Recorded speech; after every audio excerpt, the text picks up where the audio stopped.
So my name is Sari. I have, I think on the next slide, my presentation. That was kind of funny to make.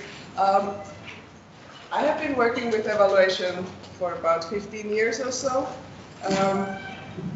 I have worked with programs, projects, strategies. I used to work as a civil servant at the Finnish Ministry of Agriculture, and then I've worked at the European Commission in DG Agri. And after leaving the Commission, I had this fantastic 3-year contract, which was, 3 years and out. It was really good because I still have all of the same contacts from the Commission. Yes, so I have worked. Ever since I have worked on the private sector as an evaluator. And at the moment I have my own company. It's still one-woman company, but from next month onwards the company is expanding and we are going to be 2 people. And basically I work a lot with regional development evaluation, rural development evaluation, also other EU policies, fisheries, education, all kinds of things. And I also work with strategy building and research, and also some facilitation of group projects and things like that. So it depends. Good morning. It depends a bit. As a consultant, you have to be quite flexible because it depends on what your clients want and need. Sometimes you are not able to provide this for them, but you can point them towards the right direction. Yeah, my background in education is political science and political economy,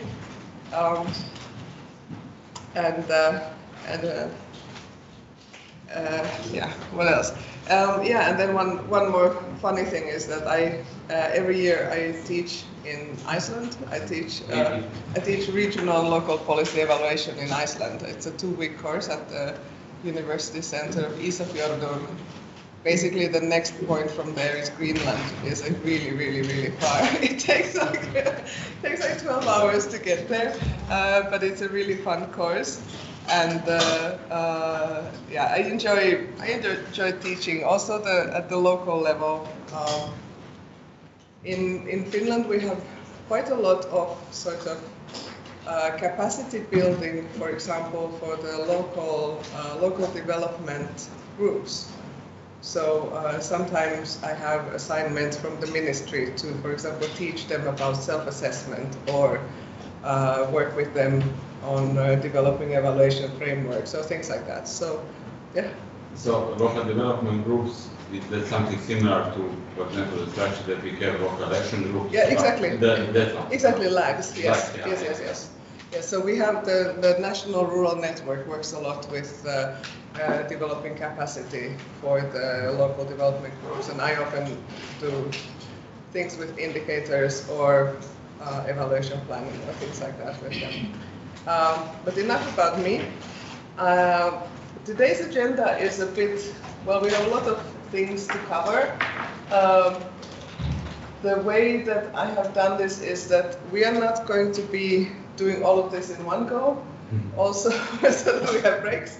And also I arranged it in such a way, the same way as Olga, that we have exercises in the middle so that you don't get completely bored of listening to me all the time, so that there is a reasonable break in the middle.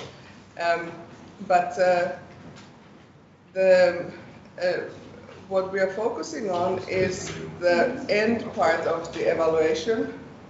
Actually, I inserted this one because I thought this is from the European Evaluation Help Desk for Rural Development, which is now the European Evaluation Help Desk for CAP.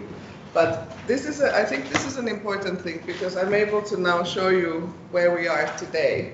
Because the evaluation process, I mean, most of you are familiar with this, but just to recap, that this planning phase, this is what the clients do when they think about what do they want an evaluation for, what are the things they need to know, what kind of data and information do they have, how much money and human resources they have for it, and what kind of schedule they need for the evaluation.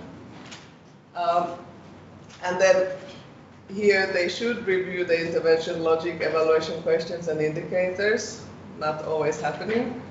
And here there is the call for tender and the evaluator is selected. And then from this point onwards it starts being, the evaluator is involved. So we are now in this, we are here in the analysis phase and reporting, analysis, reporting, and then we go to communication and follow-up. Whereas the previous days have been more about the preparation, how to select the correct evaluation approach, how to select the methods. So I checked the slides from the previous days. There might be some slight overlaps, but I tried to have a different angle to it so that we so that there is some added value for you as well. But in general, I think this is quite a nice picture of the evaluation process in itself, because it clearly shows the different steps, kind of, or the stages. And it also shows that this is a common exercise that, for example, the client cannot just drop their gloves here after they have selected the evaluator, but they actually have to be involved in steering the evaluation, ensuring the quality, and being able to help the evaluators to give them give them access to data and support them.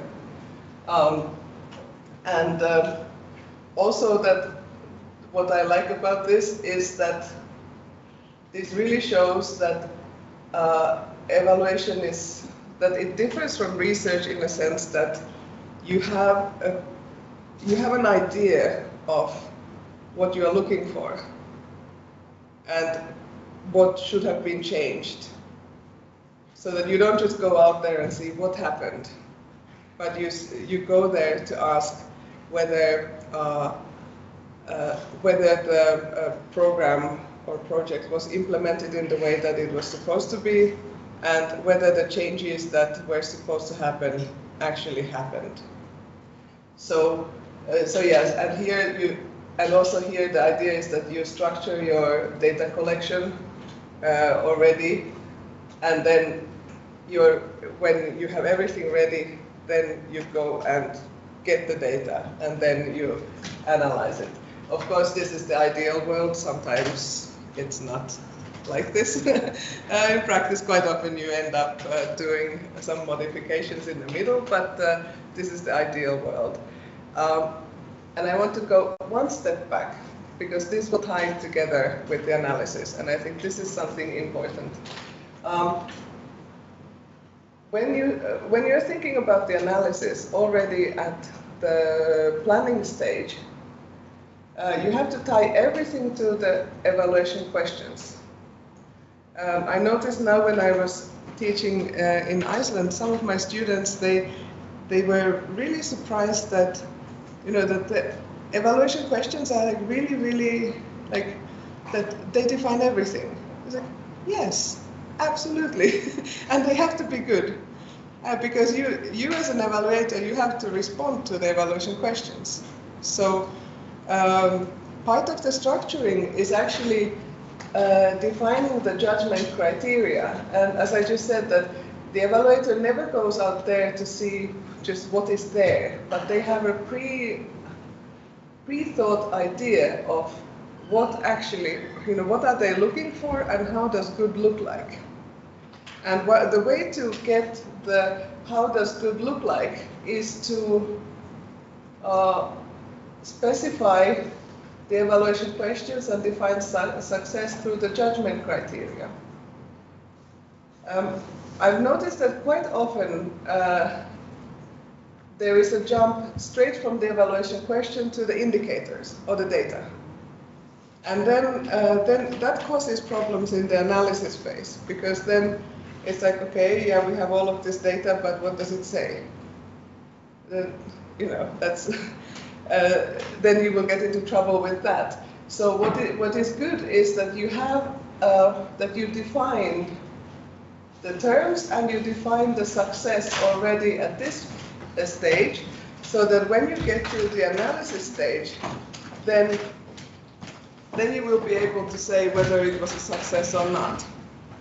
So for example here, since I work a lot with the local action groups, I have an example of the local action groups. So for example, to what extent has the work of the local action groups supported the development of villages? So in order for the actions to have been successful, the development of villages means more cooperation between the stakeholders, more leisure activities, better infrastructure, and new income sources for the villagers. So if all of these things are true, then the answer to the evaluation question would be positive. And that's how then we tie these judgment criteria to the indicators, because then they help us to say that, okay, what are we looking for? How would we prove that cooperation has improved? Okay, but then we look at the number of village meetings or not share of villages with the development plan, then we think cooperation is improved. It could be other indicators or other data as well. Then more leisure activities, then we look at the supported activities in the community center, the investments into infrastructure in villages, or a project supported in villages or business supported villages. The indicator here, you should think about it loosely. It could also be that in the survey or in the interviews, the people say that the cooperation has improved. And it doesn't have to be a numerical indicator as such. I mean, we are here learning about qualitative methods anyway. So, so it could also be, something qualitative. But this is a critical stage, because the way that you define the judgment criteria defines what kind of data you are looking for and what kind of information you are looking for. And that's how it will tie together with the data analysis, because in the data analysis you are not just going wildly looking for something, but you are actually going to go and look for this information that you have, or this information that you have, that you want to look for. I work in the private sector, so for us as private sector evaluators, being efficient is important, because if we are not efficient, we are doing voluntary work for the client. And this is one way of being efficient, so that you don't just like look for everything that is out there, but you go there and you look for specific things that you have already defined in the starting or at the start of the evaluation. Quite often, what we would do is that in the beginning of the evaluation, we would define the judgment criteria and we would discuss them with the client to see that, is this your understanding of development of villages or something like that? Or you tie it to the, well, ideally you tie it to the theory of change that you have there at the back. But yeah, so we would always check this with the client so that we are not just doing something completely off the grid. And then a bit more about the judgment criteria, that it ties the evaluation questions and indicators and the data to be collected. And they are then actually, at the end, they are used to answer the evaluation questions, because they define the success. And then when you are answering the evaluation questions, then you look at, like what did we define, that can we at the judgment phase, that can we judge that this was successful or not. And the judgment criteria are important because they they make the judgment explicit so that whoever is looking at your work can say that, okay, you made the judgment based on these criteria. They can criticize the criteria, yes, but then that they are able to follow why you say what you say, and then that also improves the objectivity of the evaluations, but also that it helps to define like robust methodological approaches, so that when you're looking for something, and then you think about how to find it best, and how to analyze it in the most suitable way. So this is useful, and this is the way we have done. Actually, this is from a real example that we have looked at we have the evaluation question there, then the judgment criteria, what kind of data and information we are looking for, where do we get the data and information from, and then also like comments. So for example, here we are looking at the networking, improved networking, and we have here that administrative model supports open discourse. So we are looking for the open discourse within the administrative chain and increasing number of interactive workshops. We get some of the information from the interviews and then some numerical information from the database. But then a note was here that, that we have to look at the interactive workshops, or like the share, how many workshops versus just meetings. So, so this is the way that we would be working with this in the beginning of the evaluation, so that then we have, and then when we do the planning, then we would check that, for example, that every time we say, for example, here interviews, then we would include these topics in the interview sheet or in the questions. And for operationalizing concepts, this is the same idea, that if you need to, this is more for research, that you need to, that you can use exactly the same method for operationalizing concepts. But yeah, so this is, one more thing about this operationalization. We have what we sometimes do is that, for example, in this one where we looked at the networking, that how much does the is the local action group, does it network a lot, or how is it networking? Then we have a definition of it, and then we have the data and information that we are looking for, and then for each task that we do, we would try to find this out. So for example, in the document analysis, we would be looking for examples of networking. In the data collection, we would look at the numerical things about the networking. In the survey, we would ask questions about the networking from the local action groups and the ministry as well. This was interesting. We actually did this.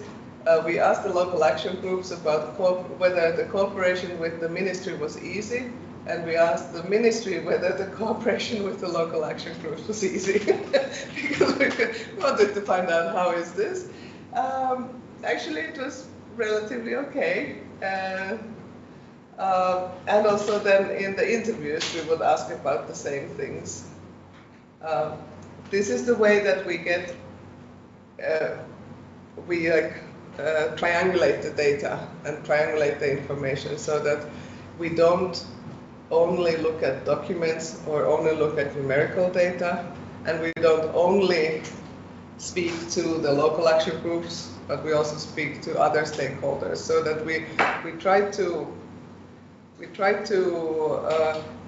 approach the issue from several angles to see what is the closest thing to the truth.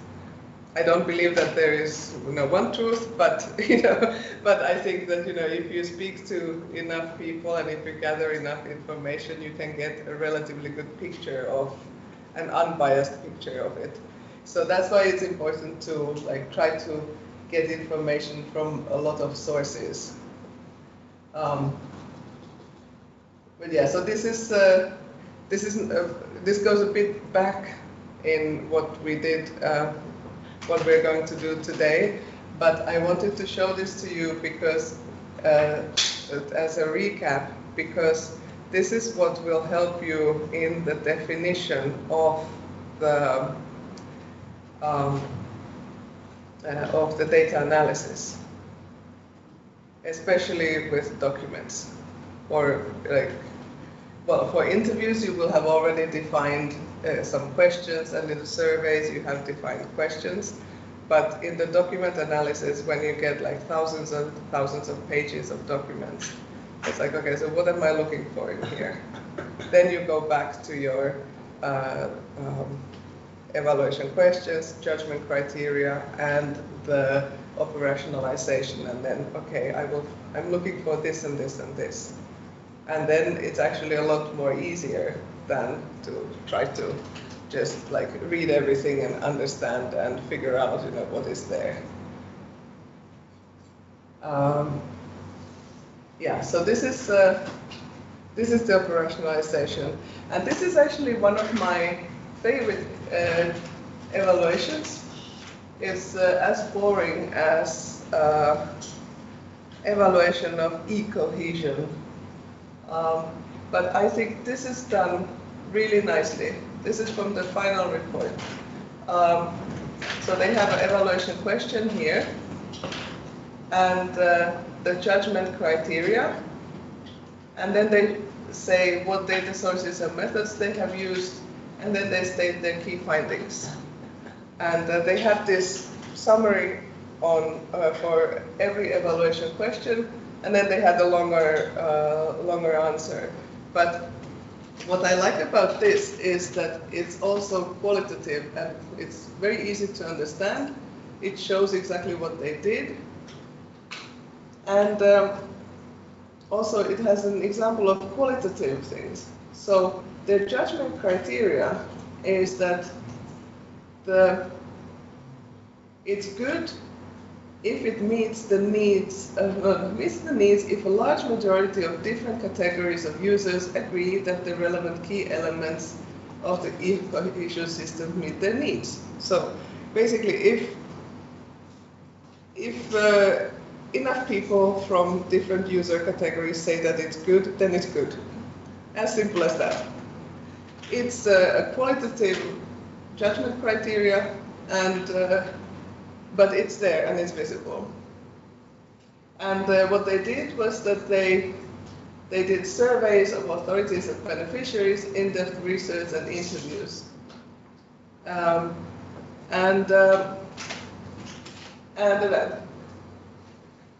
they say that the extent of relevance varies between different types of users, and beneficiaries still use other channels, and what are the most useful things. So actually, this didn't, I think they're being nice here, it didn't exactly meet the needs, but you can read it from there. But this is the way that you can use then the judgment criteria also to answer your evaluation questions and to summarize the findings. It helps to structure also then the information in a way. So yeah, I'm a big fan of judgment criteria. I think they help a lot because they help to focus the research, and then they help you to answer at the end, so that it's not that you're kind of thinking like, so was it good or was it not? I don't know. Yeah. Actually, I thought that, well, it's we can do a short exercise now. I thought that we can do a short exercise in drafting and operationalizing evaluation questions. Very quick, We don't have to do a long one. I don't have a program that would be, you can have an imaginary program. But basically, to draft a couple of evaluation questions relating to business support's measure of local development program, and then to think about how you would be able to find the information, and what would be good. Like how would you judge if the business support has been successful at the local level? Maybe, I don't know, maybe groups of 3 or 4. How many are you now? 2, 4, 6, 10, 12, 14, 16. Okay, maybe a group of 4. Maybe that's good. But we can have you can have a short brainstorming. I can put the other. The table. I can put the table back on. Yes. But yeah. You do a picture. Yes, we do a picture. Yes.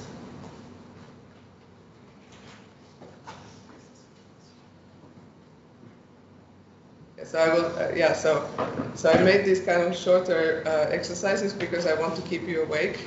It's really hot, and it's the 3rd day of your training school, so we do like short breaks so that you get to do some exercises as well. Okay, I will go back now to the table. So this one. And about business support at the local level. You can think about it as regional development fund or local development fund. You can make a decision. You can have an imaginary program or a real one. Or if you want, you can also do it in pairs if it's easier here. Yeah, maybe it's easier in pairs because we can't split this very much. Yeah. You're finished. Okay. So because if we start, if we just go around asking. Well, I don't want to do like a complete harvest of what you have done, but basically asking that how was this, how like, do you understand the logic? Does it make sense? Yes. Is it easy? No, exactly. No, this is not easy. Yes, this is true. And that's why it's usually good to do this with more people, or that somebody does the first draft, somebody else has a look. You also talk with the client to make sure that you have covered the things. But if there is a theory of change, then that will help you a lot, because then you will be able to see things from the theory of change. That what are the things that you should be looking at, and what are the risks or the assumptions. And you will get some hints from there, but quite often there isn't. I'm quite often in the situation where I have to define the theory of change and then have a talk with the client about whether what I have drafted on the basis of the documents, whether it makes sense. Was this what you actually wanted to do with your program? So it is quite often that way. But I think this is a really important step in the evaluations, and that's why I wanted to have this here. But let's go further a bit and then go for a coffee break. So this was just the operationalization. And I will cover now this qualitative data analysis. I think for some of you this will be very everyday work. And for some of you, it will be a bit new, the ones who work more with quantitative data.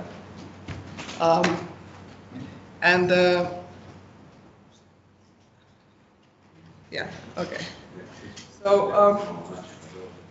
So basically, when we talk about qualitative data analysis, we want to, what it means is that we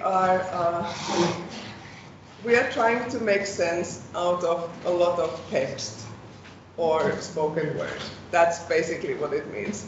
We are trying to push it into, we are trying to make the data into information, and that's the hard part. So what we are doing is that we gather, structure, interpret the data to understand what it represents. And I mean, I like this thing that qualitative data is non-numerical and unstructured. So for example, in interviews, you might have an interviewee who just speaks and goes like all over the place. And then you have to try to figure out that what are the important things that they are actually saying. So before you can do anything with qualitative data, you need to organize it and you need to structure it. And this is where it becomes quite practical. So the same way as with quantitative data, most of your time will be spent on organizing and structuring it. And then, especially if you're using some qualitative analysis software, then you press the button and it spits you the answer. But you can also do this by hand if you don't have a lot of data information. But yeah, so most of your time will be spent on organizing and structuring data, coding, also qualitative data. Then there are different ways of analyzing it. I have here, these are the most typical ways of analyzing qualitative data. I put brackets around the ones that we don't really use in evaluation. They are done more in qualitative research, in different strands of research. So, okay, I have more information on content analysis and thematic analysis. So I will say narrative analysis. It's basically it's like a framework for understanding individual experiences and stories. So this is used quite often in sociology or ethnography or things like that. We don't use this very often in evaluation because our unit of analysis is typically never a single person. We might use this, for example, in some types of evaluations where, for instance, we would be looking at, you had the example of the needs. So, for example, that the employment of the young education, young people with who are not in education or employment. So you might use this kind of thing if you interview the beneficiaries or the final beneficiaries. So for example, you have a program which is trying to improve the employment and education rate of the young people who are not in employment or education. Then there would be, for example, projects who are then the beneficiaries, and then there would be the final beneficiaries who are then the participants. So if you interview the participants, then you might use the kind of narrative analysis to see whether they actually, how did they experience the program and what kind of benefits did they have. But this is quite rare because it's very time consuming and it might not give you the answer to your evaluation question. Then discourse analysis, this is used to analyze the structure of texts, that you look at the linguistic content and the social, the linguistic content and then the sociolinguistic contexts. So for example, how does national media portray the young people who are not in employment or education? But again, for evaluations, this might not be totally relevant. It's interesting for research, it might be interesting for background, but it might not give you an answer to your evaluation question.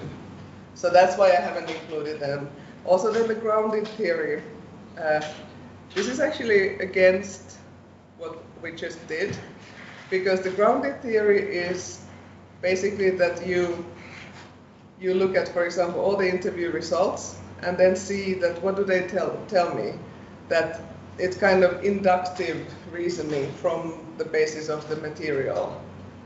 That that the ideas and the concepts, they emerge from the data. Now this is completely against the spirit of evaluation, where you go after certain concepts that you see whether you wanted to do actually happened. So yeah, no, these ones are not really used in evaluation, but then when we get to the content analysis, this is a bit short text, or like a small text. So what you do here is that it's just basically you're trying to, again, reduce large amounts of unstructured content into manageable data. So what you do is that you break down the text into, like, you're looking for keywords or phrases or sentences or themes, and then you code them. Basically what you do is that first, well, you have the data, then you put it into some kind of format where you can actually use it. For example, Excel or some kind of database. What you need to do is then define the unit of analysis. So are you looking at, so what are you looking at and what are you analyzing? Are you analyzing paragraphs or sentences or entire documents, or what is it that you're looking at? And then you are, then you make the categories and your coding scheme. So for example, if in annual reports I would be looking for information on improved job opportunities, then that's what I would be looking for in the reports. And then I would, take the texts and then I would code them.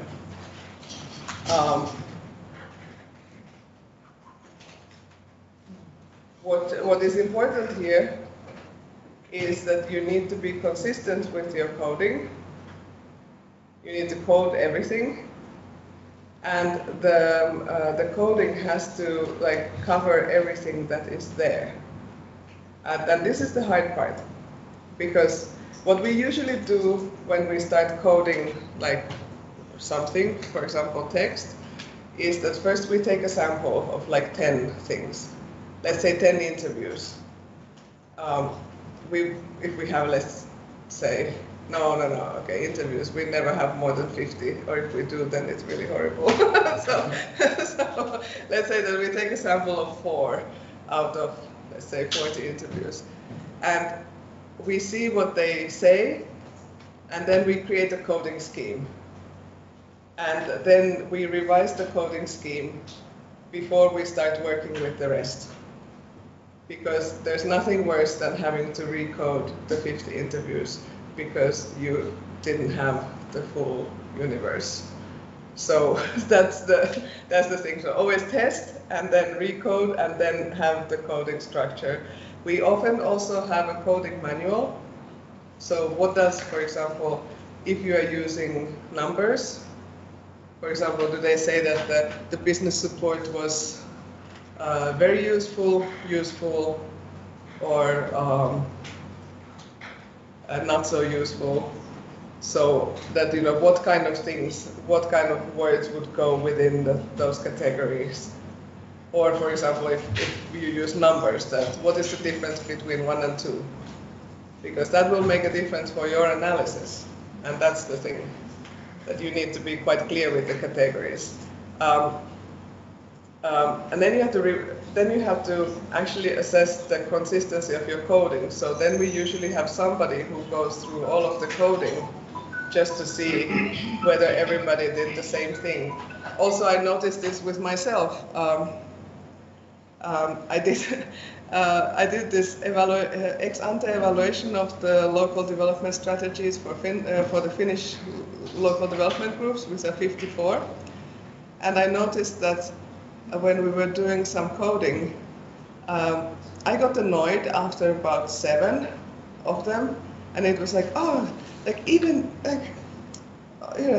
why isn't your needs and your actions, your planned actions, that they are not logical? And by the time you get to the 7th one who also has the same thing, you get so angry that you give them a 1, even though everybody else got a 3. And then it's like, okay, now I will go for coffee, come back and be fair to them. So that, because there's intra-coder consistency, but I would also say that there's internal, like that, you have to be consistent with your own coding as well. Not only if you get tired or annoyed or you like them or something, like, no, but these guys have always been good, let's give them a 3. So no. So you have to be consistent because it will affect your analysis. So this is the content analysis, so that you can look at the text. So for example, meeting minutes or things like that, or interviews. But the limits really that you can, it doesn't always give insight to the underlying reasons or the trends, it just says what you see. And of course, some of the texts, for example, meeting minutes, they might be so curated that they're actually not informational for you. Because if they have decided to take all the interesting bits out and only say that we decided to do this, then it doesn't really help you. And also that the analysis relies on the coding.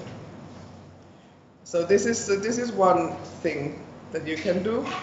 Then quite often we actually use the thematic analysis.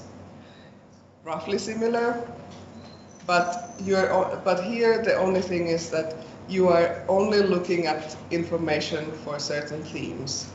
So for example, you would be looking at, let's say, in local development, you would be looking at governance, participation, networks. So you would be looking at only certain things there. And here again, the same thing is that you need to do the initial coding and the review. And then it might be that your coding is actually more detailed, and then you create themes. So for example, that in the governance, you would have, for example, local governance, regional governance, inclusion in decision making, and then all of them would go under the theme of governance, so that you could, that there are like smaller things and bigger things. I have included a couple of, they're YouTube videos, but they're very useful because there's actually, in the US, they have these grad coach, so like instruction videos for graduate students. So you can find everything in the universe from there.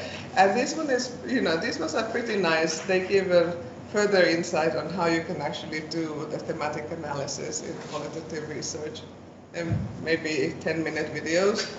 So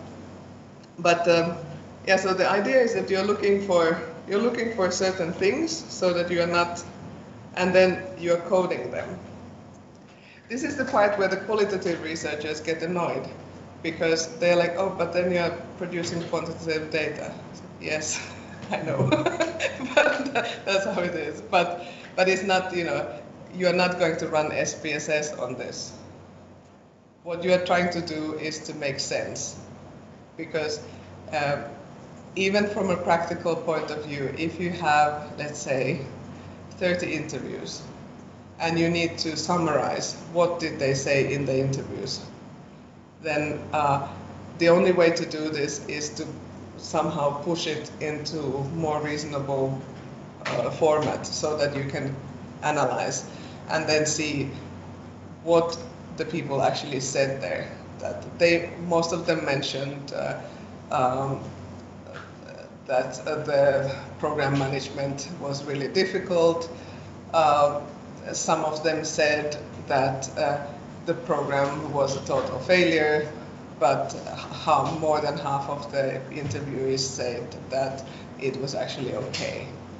So yeah, you are not going to do this. This is not going to be statistically significant, so don't worry, you don't have to do R or SPSS on this, but you need to somehow manage to make sense out of all of the information you have gathered.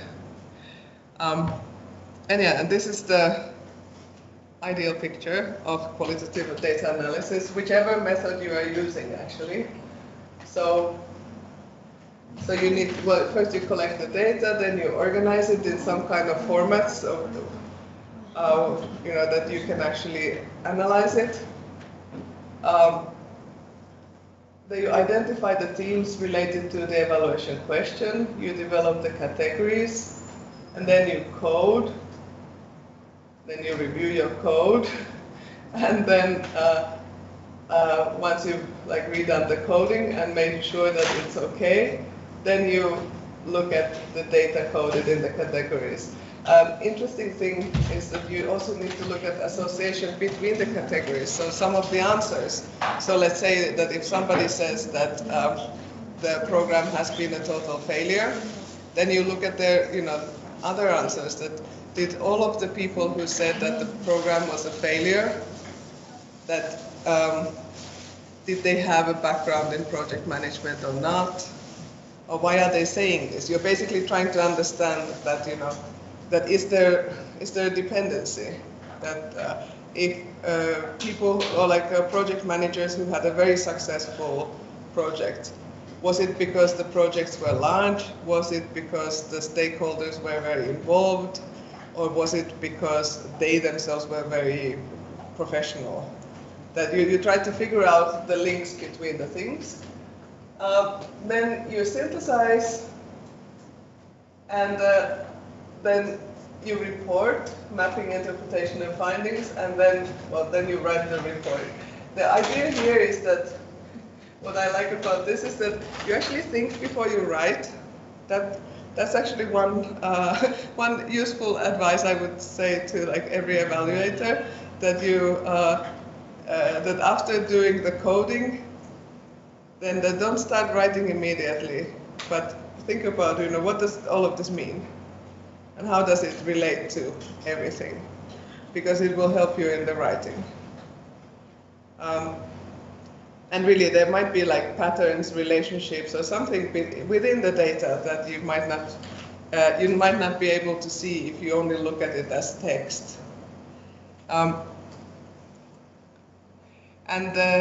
in terms of the coding, you can do what we call the deductive coding, so that you have a predefined codes and you just apply that to them, so that you already know how you're going to code all of the things. This you usually can do if you already did an evaluation, or if there's already existing research, so that you know the whole universe in a sense. Then you can also do a kind of inductive coding, so that the data tells you how it wants to be categorized. Both of them have pros and cons. I think inductive coding is possibly a bit more work intensive, because you have to think about the coding. But deductive coding, if your universe is not complete, then you will have to revise it. And then you're like, okay, this doesn't really fit here, but I'll just put it in there just to get rid of it. And then your analysis suffers. So there are pros and cons to both of them. It depends a bit, but typically we would use mainly deductive coding, because we would base the coding on the judgment criteria and the evaluation question. So what are we looking for? Then we would code it according to that. And I think I already said about this coding manual or agreement, that this is absolutely important, that you need to list the code, what is coded as what. Quite often, now I'm doing a research project for the JRC, the Joint Research Center of the European Commission, and they all of them have PhDs. So anything that we do in terms of coding, then they're like, but excuse me, we would like to see the coding in the methodology section. So how did you define the coding, and what have you coded as, let's say, successful? and they always want to see it. So you have to sometimes include it in the methodology section. Yeah. Some dictionaries. Yeah. Dictionaries, the text analysis. Yeah. Dictionaries for sentiment analysis, for assign emotions, negative emotions, positive emotions, for example, increase or so it's not automatically. Yeah, yeah. It's not common. It's like evaluation. No, I don't. I have never seen this. No, but I know that some of the software does it. Because when you're talking about meeting needs, it's very good. You have like a during the time period, you can have a sentiment of care. Yes. So that helps level. Yes, yes, yes. Yes, I know one of my former students. He used this in his master's thesis. He was looking at the forestry sector in Iceland, and he was using the sentiment analysis to the interviews to see what kind of words the people were using and how emotional they were about the topic. But in evaluations, you don't.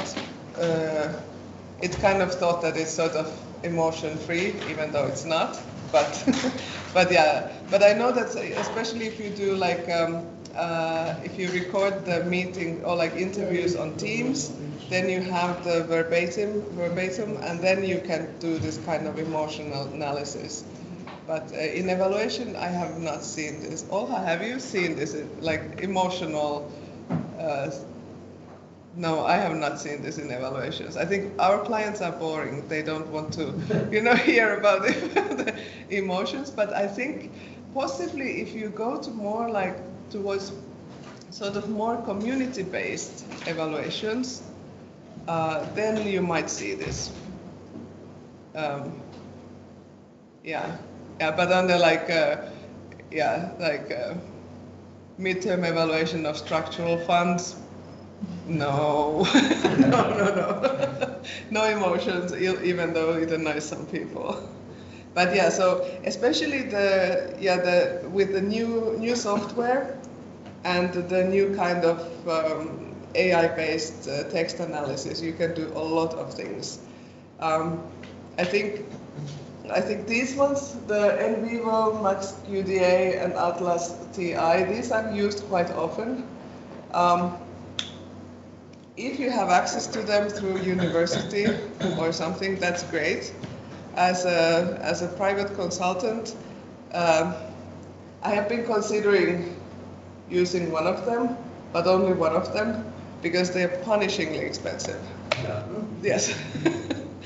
Yes, exactly. So I think it was NVivo is 900 euros a year for one user. Max QDA may be 700 for one user. Atlas TI, there's one which is free. Is it? No, it's not free. It's not free. None of this. There is one which is free. I checked it. But yeah, so some universities have this, or some bigger companies. Max QDA even has discounts for students if you're not if it's not provided for free, it has discounts. Okay. Once we have used our intern who was students to help us get a discount and come back for the last. Oh yeah. Oh yes. Yes, actually this is true that sometimes the students get free access to these. So use it as long as you can, basically. Yeah. Yeah. Okay. Yeah. So one more slide and then we can have a coffee. So this is so I think this is very clear for you guys that we use both primary sources and secondary sources for the interview for the data. So this is quite simple. But we need to separate this because the secondary sources you don't control. You get what you get, and they are there. But primary sources are under your control. So the primary sources are the ones that you should define in such a way that they are useful for your evaluation and that they give answers to your evaluation questions. Yeah. Okay, now coffee, and then we continue.